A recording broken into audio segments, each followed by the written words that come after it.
the SK Modifieds, where those bodies are pretty much made. There is nobody sits there and says, I want to make a Prius look cool. Well, we're off to the races, Dave. All right. So it is Jakes in the coupe who marches his way out to the early event. This is only 15 laps. And then it's Gary Byington, who's had many laps on this track in the number 30. And he is sponsored by New England Race Fuels. And do you know who owns New England Race Fuels? No. Did you ever hear of Mike Joy? Oh. Pretty famous guy, right? Pretty famous, maybe. I don't know. All right, what do you think of him going down into turns number 3 and 4? Going into turns 3 and 4, it's Byington taking the outside, the high line there. See if he can gain some more speed on that coupe as they rumble into turns 1 and 2 and down the backstretch. It's pretty nice to see two cars because it's just, you know, constant battles. Makes it a lot easier for the announcers sometimes. I don't know. I could go for a 30-car field, but I think it's Not tough. me. I'm the rookie here. You're the rookie? You're not interested in a 30-car field? John and I like 30-car fields. You guys have been doing this, I don't know, maybe 3-4 times longer than I have.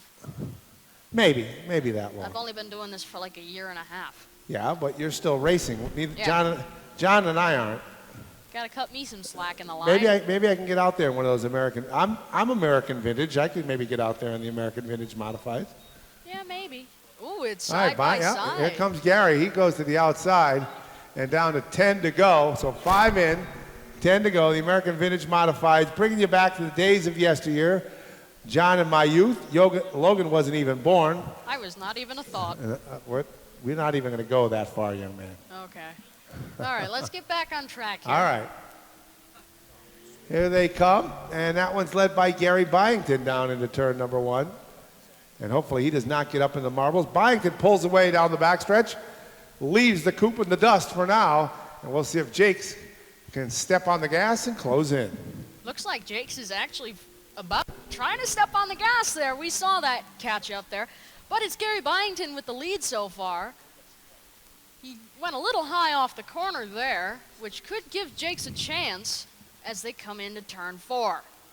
They come back to the line. Jakes once again looking down low, falls in behind Byington, will stay in line again, takes a peek down low as Byington.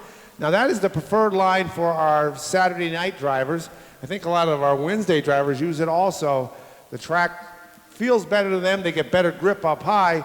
Byington using it to hold off Jakes in his battle in turn 1. Dad always told me there was a big bump in turn 1. That's why they go high. Well, it's Gary Byington with a breakaway, but it looks like Jakes can catch up in the corners. We've seen that a lot. Mm-hmm. Five laps to go. He's able to roll through the corners maybe a little bit better than Byington is in that 30 machine, but Byington has a good arm's length lead over Jakes. We are under 5 to go, and we're closing in on the checkered flag in our American Vintage Modified exhibition here at the Speed Bowl. Under 5 laps to go. Gary Byington, your leader, and catching up slowly. It's the very classic, the coupe from before. It's Jakes. I don't know the first name. Phil Jakes. Taking the high line. It's Gary Byington. 3 laps to go, coming to the popsicle sticks. Very good. All right, we're down to just 2 to go for Byington to score the win. He's been to victory lane here before in the American Vintage Modifieds. Leads the pack into turns 3 and 4. He'll be greeted by Mike Helberg with the white flag. Final circuit around the track. That is Phil Jakes. And roaring down a backstretch for the final time, it's Gary Byington and Phil Jakes to take first and second at the. It was a good race out there between you and the 8 car. I would like to see more cars out here. Gary, that looked like a lot of fun. Yeah, it was. First time I had the car out since last September. Kind of been doing some other things. Everybody's been giving me a hard time to come down, play with us, and I show up here today, and other guys didn't show up, so I was a little disappointed at that. Too bad for the fans, you know, come out. We like to have 5, 6 of us at least. 8 to be ideal, but if we can get 5 of us, it's great.